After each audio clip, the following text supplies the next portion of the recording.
Cowboy entered the gun shop for ammo, came out carrying a widow's secret coal rainer rode into dry hollow under a sky the color of old steel. The sun was there, but it felt distant, like it was watching from behind a curtain. Wind pushed orange dust across the road and rattled the metal signs on the buildings. Dry Hollow was not a big town. It was the kind of place people passed through, not the kind they stayed in. Still, it had a stubborn life to it. Solar panels clung to rooftops.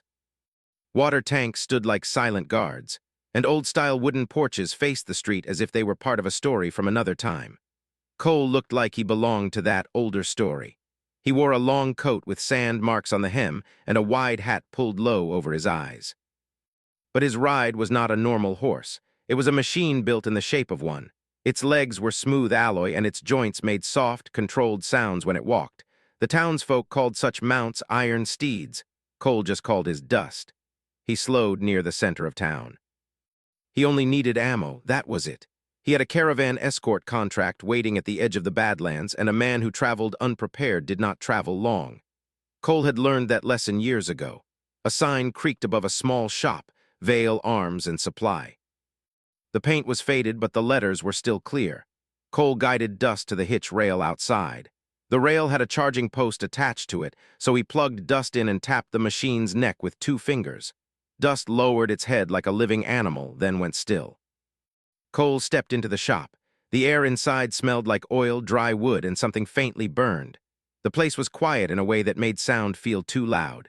Shelves lined the walls, holding boxes, tools, and parts.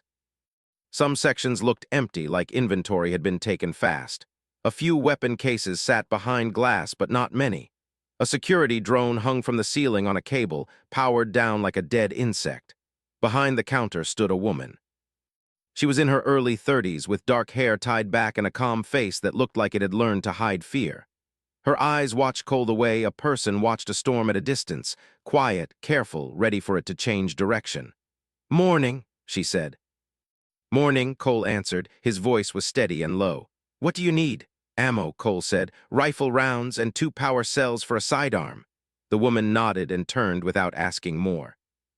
She moved with a kind of practiced control, like she had learned to stay calm even when her hands wanted to shake. She opened a cabinet, pulled out boxes, and set them on the counter. As Cole waited, his eyes moved across the shop again. He noticed the scorch marks on one wall, half covered by a hanging cloth. He noticed the cracked edge of the counter, like something heavy had slammed into it. He noticed the old panic switch on the floor behind the counter, the kind shops used when the law was far away. Cole had seen places like this before. Frontier towns, thin lines of safety, one push and everything fell. The woman met his gaze for a second, then looked away. She slid the ammo toward him. "That'll do," she said. Cole placed credit chips on the counter. "You're low on stock." "We've had trouble," she said. Her voice stayed polite, but her words had weight. She tried to sound normal, but her eyes kept drifting toward the front windows like she expected someone to appear. Cole didn't ask questions right away. Asking too fast made people close up. He simply started packing the ammo into his bag. The bell above the door rang. Cole didn't turn quickly. He turned smoothly. Slow movements kept people from panicking. 3 men stepped inside. Their boots were clean and their coats were too new. That was the first sign. Real drifters didn't look that fresh. The second sign was the way they scanned the shop. Not like customers, like hunters. One of them smiled. It was not a friendly smile. It was the kind that tried to make fear feel foolish. "Ma'am," he said to the woman behind the counter. "We're looking for something." The woman's shoulders stiffened. "This is a shop," she replied. "If you want to buy something, say it." The man's smile didn't move. "We want information about your late husband." Silence dropped into the room. Even the old air vent seemed to hold its breath. Cole could feel the woman's heart in the way her hands tightened around the counter's edge. She was afraid, but she wasn't falling apart. That meant she had faced this before. "I don't know what you're talking about," she said. The second man stepped closer to the counter. He put a small device down like it was a casual thing. It was a scanner, compact, sharp-edged, and expensive. "We do," he said. "He carried a package, a special one. He never delivered it." The woman's jaw tightened. "He's dead," she said. "Whatever you're chasing, it died with him." The first man tilted his head. "Maybe, but sometimes packages don't die." Cole watched them carefully. Their eyes kept flicking to corners of the shop, to floor seams, to storage cabinets. They were searching without touching anything. That meant they either had scanned the place before or they were trained to read rooms fast. Cole spoke then, not loud, not threatening. "This a private talk?" he asked. All three men turned toward him like they had just noticed he existed. The first man studied him, eyes moving from hat to coat to the worn grip of the holstered sidearm at Cole's hip. "It can be," the man said. "If you walk out." Cole stayed still. "I'm just buying ammo." The third man laughed softly. "Then buy it and go." Cole could hear something in the laugh, confidence, like they believed the town belonged to them already. The woman's voice came tight. "There's nothing here for you." The second man tapped the scanner. "We'll decide that." The first man leaned forward. "We're not here to hurt anyone," he said, and it sounded like a lie dressed in good manners. "We just want what belongs to our employer." "It doesn't belong to you," the woman said. The man's smile faded a little. "Careful," he warned. "People who hide things tend to have accidents." Cole noticed a small movement. The woman's foot shifted slightly near the panic switch. She was ready to press it. But Cole also noticed the powered-down security drone hanging above. If the switch worked, it might wake the drone. Or it might do nothing at all. If it did nothing, the men would know she tried. That would make things worse. Cole made his choice fast. He reached into his bag and pulled out one more set of credit chips.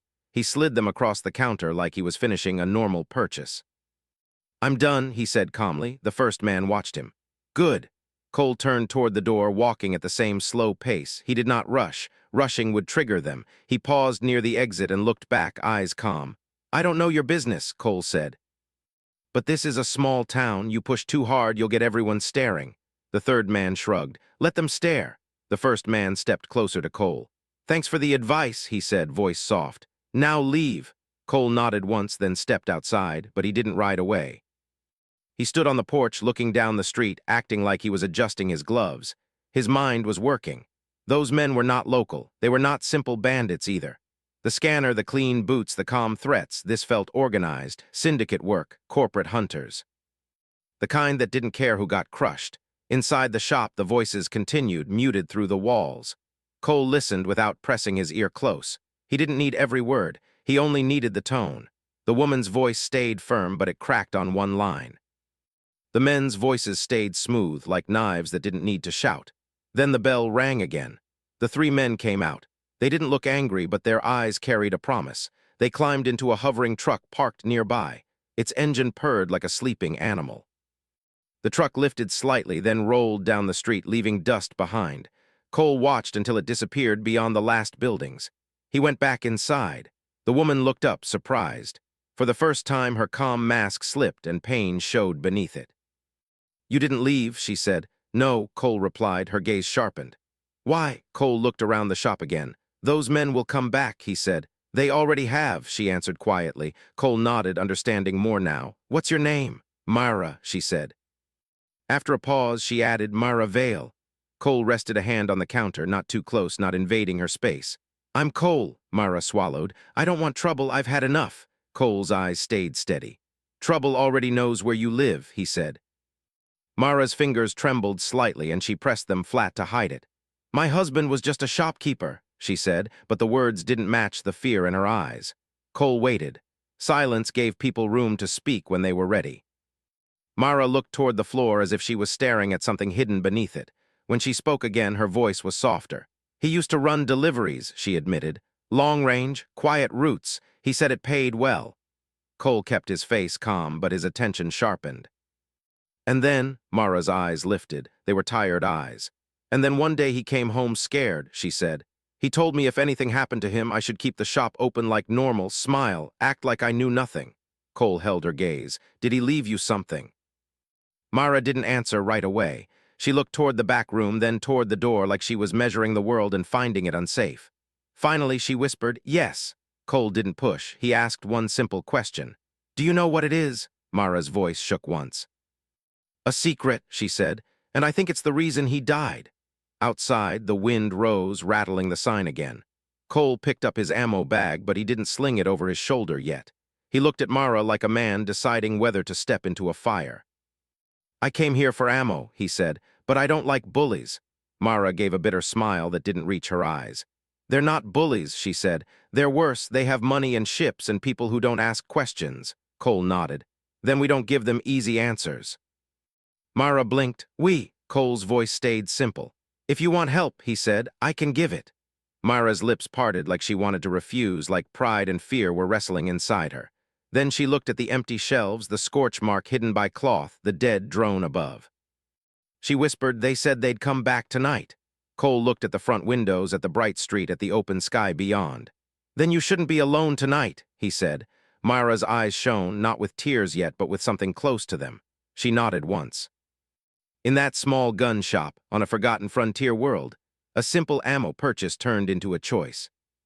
And Cole Rayner, who had meant to ride on by sunset, stayed. Because a widow's secret was now in his hands too, whether he wanted it or not. Evening settled slowly over Dry Hollow, turning the sky into deep shades of orange and violet. Long shadows stretched across the street, and most of the townspeople disappeared indoors earlier than usual. Doors closed softly. Lights dimmed behind dusty windows. It felt like the entire settlement was holding its breath. Inside Vale Arms and Supply, Cole moved with quiet focus. He checked every entrance and window, not like a man preparing for a battle, but like someone making sure nothing unexpected would happen. He locked the front door and lowered the metal shutters halfway. Outside, Dust stood connected to the charging post, its artificial eyes glowing faintly as it monitored movement on the street. Mara watched him from behind the counter. She had not said much since agreeing to let him stay, but her silence was not empty. It carried years of memory and recent fear. Finally, she spoke. You act like you've done this before. Cole didn't look up from adjusting a small sensor near the window frame. I have, she hesitated. Were you military? Something like that, he said simply. Mara nodded slowly, accepting that he wasn't ready to explain more. She moved toward the back room, then paused. You should see it, she said quietly. Cole turned. The thing my husband left, she added. He followed her through a narrow hallway into a small storage space. The room was filled with old crates, spare parts, and tools that had not been moved in years. Mara knelt beside a section of the floor and pressed her hand against a hidden latch. A panel slid open, revealing a small compartment. Inside lay a compact metal case. It looked simple at first glance, but Cole immediately noticed the fine lines along its surface, advanced technology hidden beneath plain design. Mara lifted it carefully, like it carried more weight than its size suggested. My husband told me never to open it unless I had no other choice, she said. And now, Cole asked. I think we reached that point when those men walked into my shop, she answered. She placed the case on a workbench. Her hands hovered over it, unsure. Cole stepped closer, examining without touching. Mind if I check? He asked. She nodded. Cole activated a small scanner from his wrist. Soft blue light passed over the case. Symbols appeared in the air, encrypted layers, high-level security, and something else deeper beneath it all. This isn't ordinary, he said. I guess that, Mara replied. Cole looked at her gently. You trust me enough to open it? She swallowed, then nodded once. Yes. The case opened with a quiet click. Inside was a small data core, a glowing crystal-like device encased in metal rings. Soft light pulsed from within it, slow and steady like a heartbeat. Cole leaned closer. Data storage, he said, but not just records. This thing holds navigation files, star maps. Mara frowned. Star maps. My husband ran deliveries, but he never talked about exploration. Cole's scanner continued to analyze. New images appeared in the air, strange coordinates, deep space routes, and clusters of unknown signals. These maps lead somewhere hidden, he said. Places not marked on normal charts. Mara's expression shifted from confusion to realization. That's why they want it. Cole nodded. What could be so important? She asked. He hesitated. Hard to say without full access, he admitted. But secret routes mean power. Whoever controls hidden paths controls trade or war. Mara stepped back slowly. He died for this, she whispered. Cole closed the case gently, and he trusted you to protect it. Silence filled the room for a moment. Outside, wind brushed against the building like a warning. Mara spoke again, voice softer. I don't want to be part of something dangerous. I just want to live quietly. Cole understood that feeling. He had once wanted the same. You didn't choose this, he said, but running blindly won't make it disappear. Before she could respond, a faint beep came from Cole's wrist console. He checked it quickly. Movement outside, he said. Mara's face tightened. Cole returned to the main room, moving calmly but quickly. Through a small gap in the shutter, he saw lights hovering at the end of the street, drones, small, fast, scanning. "They're watching," he said. Mara's hands trembled slightly. "What do we do?" "We stay quiet," he replied. "No sudden moves." The drones drifted closer, their lights sweeping across buildings. One paused near the shop, scanning the front door. Cole reached up and powered on the old security drone hanging from the ceiling. The machine flickered to life with a low hum. "Does it work?" Mara whispered. "We'll find out." The scanning drone outside lingered for several seconds, then moved on. Cole waited until its light faded into the distance before relaxing slightly. "They're preparing," he said. "Testing defenses." Mara sank into a chair behind the counter. "I can't keep living like this." Cole sat across from her. "You won't have to forever." She looked at him, searching his face. "Why are you helping me?" Cole thought for a moment before answering. "Because someone helped me once," he said quietly, "when I didn't deserve it." Mara studied him, but she didn't ask more. Instead, she nodded slowly. Night deepened outside. The town grew silent except for distant wind and the occasional hum of passing vehicles far away. Then it happened, a sharp sound at the back door. Cole stood instantly. His hand moved toward his sidearm but did not draw it yet. He signaled Mara to stay behind the counter. The sound came again, metal scraping. Cole moved along the wall, staying out of sight. The back door lock began to glow faintly, someone trying to override it. "They're early," Mara whispered. Cole nodded. The lock clicked. The door slid open slightly. A small drone slipped inside, no larger than a bird, equipped with cameras and scanning tools. It hovered silently, its sensors sweeping the room. Cole stepped forward and grabbed it midair with quick precision. The drone struggled, but he disabled it with a swift motion, pulling out its power core. Mara exhaled slowly. "Scouts!" "Testing again," Cole said. He placed the drone on the counter and examined it. "High-grade equipment, definitely syndicate." Mara hugged herself, trying to stay calm. "What happens next?" she asked. Cole met her eyes. "They escalate." As if answering his words, lights appeared outside more than before. Shadows moved behind the shutters. A voice called from the street through a loudspeaker. Calm, controlled. "Miss Vale," it said, "we know you're inside. We'd prefer a peaceful conversation." Mara froze. Cole spoke quietly. "Stay behind me." He approached the door but didn't open it. "Shop's closed," he called out. A pause, then the voice replied, slightly amused. "Ah, the traveler, still here, I see." Cole didn't respond. "We're not enemies," the voice continued. "We simply want property that belongs to our employer," Mara whispered. "They won't leave." Cole's expression stayed calm. "No," he agreed softly. The voice outside continued. "We will return tomorrow with legal authority and more persuasion. Consider that before making poor decisions." Lights faded as vehicles pulled away. Silence returned slowly. Mara's shoulders sagged with relief, but fear remained in her eyes. "They're giving us time," she said. "Yes," Cole replied, "because they believe they already won." She looked at the data case hidden beneath the counter. "What do we do now?" Cole glanced at the window, then back at her. "We prepare," he said. Mara nodded slowly, understanding growing inside her. She wasn't just a widow running a shop anymore. She was holding something powerful, something others were willing to threaten and chase.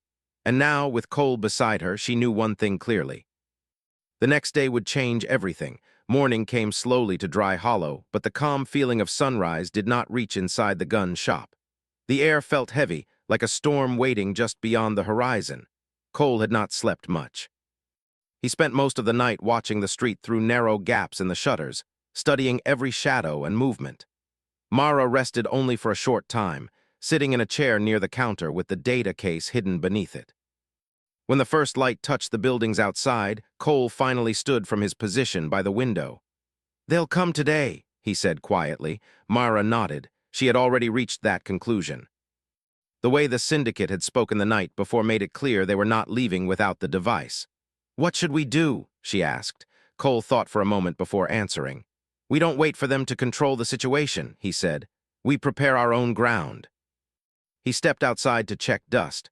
The mechanical horse lifted its head slightly, sensors glowing as it recognized him. The street looked empty, but Cole knew better. Somewhere beyond the town limits, watchers would be waiting. A few townsfolk peeked from behind curtains. Word had spread that strangers were causing trouble again. People here were used to keeping their distance from danger, but Cole noticed something else too, quiet concern in their faces. They knew Mara. She wasn't just a shopkeeper, she was part of their community. When he returned inside, Myra had placed 2 cups of hot drink on the counter. "You should eat something," she said. Cole accepted the cup with a small nod. "Thank you." They drank in silence for a while. Finally, Myra spoke. "I've been thinking," she said. "Maybe I should just give them the data core if it stops all this." Cole shook his head gently. "They wouldn't stop," he said. "People who threaten rarely leave witnesses." She lowered her eyes, knowing he was right. "What is it really?" she asked again. "You looked at it longer than I did. What do you think it is?" Cole placed the cup down slowly. "It's more than a map," he said. "There's a network tied to those coordinates, defense systems maybe, or something that could protect entire frontier colonies." Myra looked surprised. "Protect? That's my guess," he replied. "Your husband may have believed it could keep places like this safe from groups like them." Her eyes filled with emotion. "He never told me he was part of something so big." "Maybe he didn't want you involved," Cole said softly. Before she could answer, a young boy appeared outside the shop window, waving urgently. Cole stepped toward the door, opening it slightly. The boy spoke quickly. "Miss Vale, there are vehicles coming, big ones, from the South Road." Cole thanked him and closed the door again. "They're here," he said. Mara's face went pale, but she stood straighter. Fear was still there, but something stronger had joined it, determination. "What's the plan?" she asked. Cole grabbed a piece of old cloth and spread it across the counter, sketching a rough map of the town using chalk. "They expect us to hide," he said. "So we do something different," he explained quickly. Dry Hollow had narrow side streets and old mining tunnels beneath some buildings. If they stayed inside the shop, they would be surrounded. Instead, they would move, create confusion, slow the syndicate down, and buy time. "Time for what?" Mara asked. "For help," Cole said. "And for a better choice." She didn't ask more, she trusted him now. Outside, the sound of engines grew louder. Heavy vehicles rolled into town, kicking up clouds of dust. Hover trucks and armored transports lined the main street. Armed figures stepped out, calm and organized. Cole watched through a small gap. "They brought more people than needed," he said. "They want to scare the town." The loudspeaker voice returned, the same calm tone as before. "Miss Vale," it called, "we appreciate your patience. Please come outside with the package, and this will end peacefully." Mara's hands tightened. "I hate how calm they sound," she whispered. "They believe they have power," Cole replied. He checked his gear. He wasn't preparing for a fight to hurt anyone, only to delay and escape if needed. He handed Mara a small communicator. "If we get separated," he said, "stay on this channel." She nodded. The first move came quickly. A group of syndicate agents approached the shop door. One of them activated a tool to unlock it remotely. Cole pulled Myra toward the back room. "Now," he said. They slipped through the rear exit just before the front door opened. The agents entered the empty shop moments later, finding nothing but silence. Cole and Myra moved through a narrow alley, staying low. Dust rose around their boots as they hurried toward an old storage building behind the main street. Myra's heart raced. "Where are we going?" "There's a canyon pass outside town," Cole said. "Hard to surround. We reach it, we gain control." As they moved, 2 agents spotted them from a distance. "Stop!" one called. Cole guided Myra behind cover as energy shots hit the wall nearby, sending sparks into the air. He didn't fire back immediately. Instead, he used a small device to release a flash of light that forced the agents to retreat briefly. They ran again, moving through side streets. To Mara's surprise, a few townsfolk helped quietly, opening gates, pointing safe paths, creating small distractions. Dry Hollow might have been quiet, but it was not heartless. They reached dust near the edge of town. Cole helped Mara climb onto the mechanical horse behind him. "Hold tight," he said. Dust surged forward, its powerful legs carrying them quickly toward the open desert. Behind them, vehicles followed, engines roaring. Wind rushed past Mara's face, fear mixed with excitement. She had never left town like this before. "They're gaining," she said. Cole nodded. "They expected us to run, that's fine." He guided Dust toward a narrow canyon entrance. Tall rock walls rose on both sides, limiting movement. "This is risky," Mara said. "It is," Cole agreed, "but it gives us a chance." They reached a high ridge and stopped briefly. Cole looked at the data core. "We need to understand one more thing," he said. Mara opened the case carefully. The glowing device pulsed stronger now, reacting to something nearby. New symbols appeared, projecting faint light into the air. "What is it doing?" she asked. Cole studied the patterns. "It's activating," he said slowly.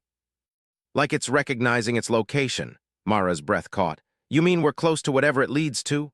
"Maybe," Cole said. The sound of approaching vehicles echoed through the canyon behind them. Mara closed the case. "Then we don't let them take it." Cole looked at her, impressed by her strength. "No," he agreed. "We don't." They rode deeper into the canyon, the path narrowing, the stakes growing higher with every step. Behind them, the syndicate forces followed, confident and relentless. But for the first time since this began, Mara didn't feel like prey. She felt like part of the fight. And ahead of them, hidden within the rocks and stars beyond, waited the true meaning of the widow's secret. The canyon stretched ahead like a long scar across the desert, its high stone walls glowing red under the rising sun. Dust followed behind Cole and Mara as dust carried them deeper into the narrow path. The air felt tighter here, quieter, as if even the wind respected the silence of this place. Behind them, the sound of engines echoed again. The syndicate vehicles were not far away. Mara held onto Cole's coat as the mechanical horse moved faster. Her heart beat hard, but fear no longer froze her. She felt focused now. Every moment since the strangers had entered her shop had changed something inside her. She was no longer just hiding. "They won't stop," she said. "No," Cole replied calmly, "but this terrain helps us." The canyon narrowed further ahead. Large rocks formed natural barriers, forcing anyone following to slow down. Cole guided Dust toward a high ledge overlooking a wider space inside the canyon, almost like a hidden arena formed by nature itself. He stopped there. Mara looked at him in surprise. "Why are we stopping?" "Because running forever doesn't work," he said. "Sometimes you choose where the fight happens." She understood immediately. Here, the enemy could not surround them easily. The high walls gave them protection. Cole dismounted and helped Mara down gently.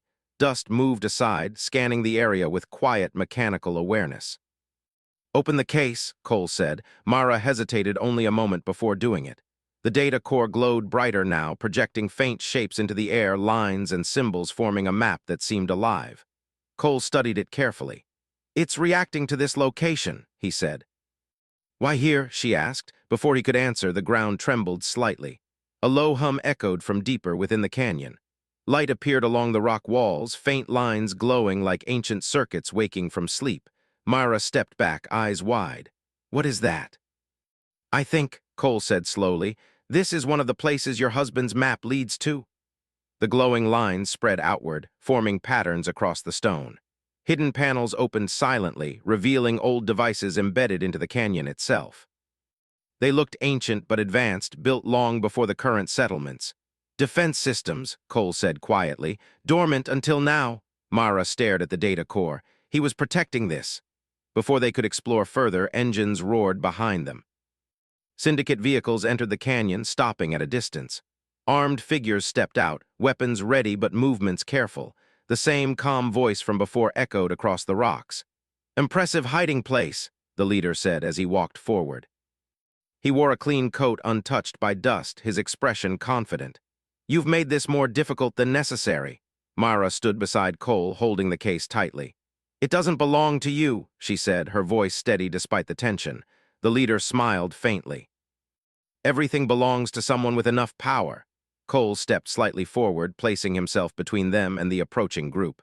"You're not taking it," he said. The leader sighed as if disappointed. "I was hoping for cooperation. You're a skilled man, Mr. Rayner. You could earn more credits than you've seen in your lifetime." Cole shook his head once. "Not interested." The leader's smile faded. Behind him, agents spread out, preparing to advance. Mara whispered, "What do we do?" Cole glanced at the glowing systems around them.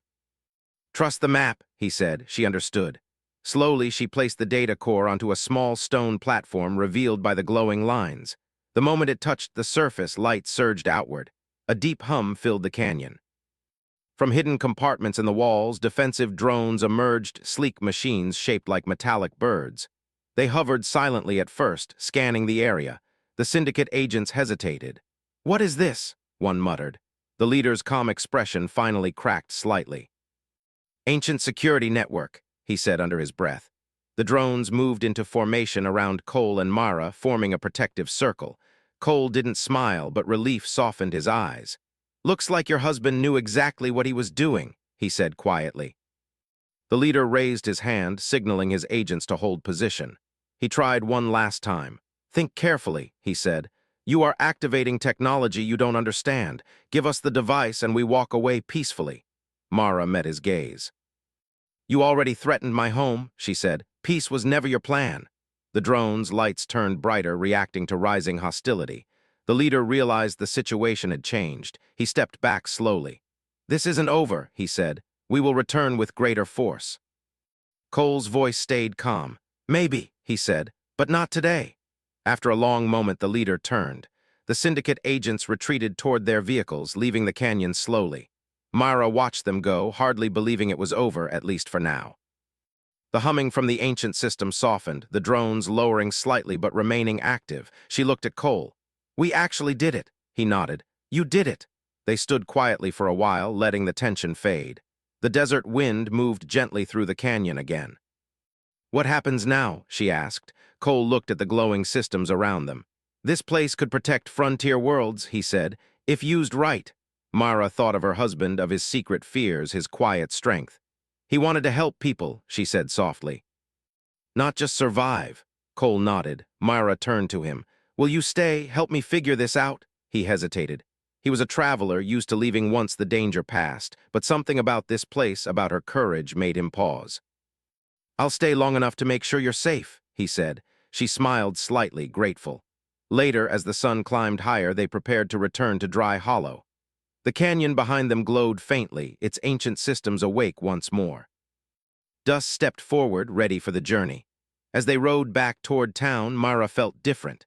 The secret she once feared had become something powerful, not just a burden, but a chance to protect others. Cole rode beside her, quiet as always, watching the horizon. He had entered a gun shop for ammo. He left carrying something far heavier, a promise to protect a future shaped by courage, trust, and a widow's secret that had turned into hope for many.